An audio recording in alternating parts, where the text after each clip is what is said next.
তো শুভ সকাল বন্ধুরা, তোমরা সবাই কেমন আছো? আশা করি ভালো আছো। আর আমি আর কি আছি মোটামুটি। আজকে আমার মন মেজাজটা একদমই ভালো নেই। তো সকালবেলা উঠে বাসি কাজ টাজ শেষ, স্নান করা হয়ে গেছে, পুজো দেওয়া হয়ে গেছে, খাওয়া দাওয়া হয়ে গেছে।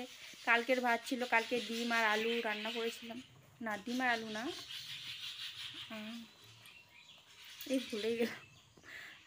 কি ডাল আর ডিম, ডিম আর আলু বলছি, ডাল আর ডিম করেছিলাম, রাত্রে খাইনি। তো সেই বাসি ভাতগুলো আজকে খেতে হলো।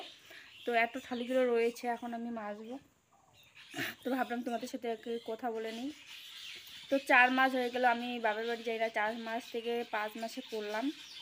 তো আমি মাসে মাসেই যাই। সবাই বলে, আমাদের পাড়ায় সবাই বলে, তুমি এত যাও বাপের বাড়ি, এত কেন যাও, এত কেন যাও।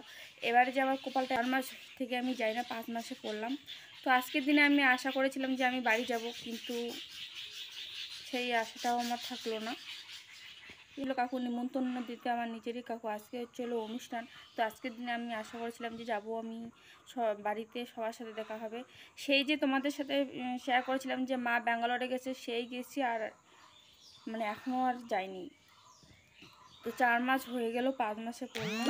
তো কি করবে বলো বন্ধুরা, এইভাবে হয়তো সংসারের চাপে, মানে কাজের চাপে বাবা মাকে ভুলে যেতে হবে। বাবা সংসারে এখন মন দিতে হবে। আর যদিও মানে আমার বিয়ে হয়েছে অনেক দূরে আর কি, আমার বাবার বাড়ি শ্বশুর বাড়ি অনেকটা দূর।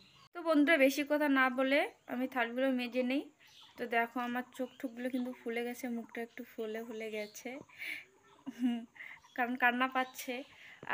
মানে বাবার বাড়ির যত অনুষ্ঠান হোক, যত ছোট হোক বড় হোক, আমি যেতাম, মানে প্রত্যেকটা যেতাম। কিন্তু এবারে মানে হলো না, মানে এবারে আর হবে না কি যাওয়া। জানি না কবে যাব, কবে বাবা মার সাথে দেখা হবে।